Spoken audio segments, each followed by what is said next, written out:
ডিম অমলেটের ঝোল। দেখো পেঁয়াজ টমেটো কেটে রেখেছি, আলু একটু দিয়ে বানাবো। আলুটা লাল লাল করে ভেজে নিচ্ছি। লাল লাল করে ভেজে নিয়ে পেঁয়াজ দিয়ে দিলাম। পেঁয়াজটা দিয়ে লাল লাল করে একটু ভেজে নিয়ে টমেটোটা দিয়ে দিলাম।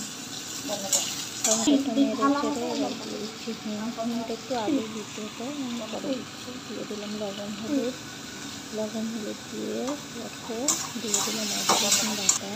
আবারও ভালো করে মশলাটা নেড়ে চেড়ে কাশ্মীরি লাল লঙ্কার গুঁড়ো দিয়ে দিলাম, একটু সবজি মশলা দিয়ে দিলাম।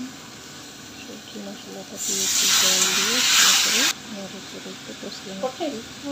জিরে গুঁড়োটা আমি পরে অ্যাড করলাম। আবারও ভালো করে নেড়ে চেড়ে মশলা কষিয়ে নিলাম।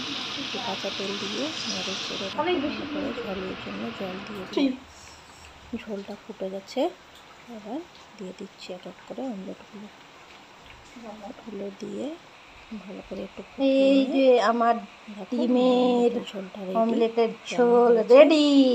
কেমন হয়েছে তোমরা জানাবে সবাই। ভালো লাগলে লাইক অ্যান্ড শেয়ার করবে।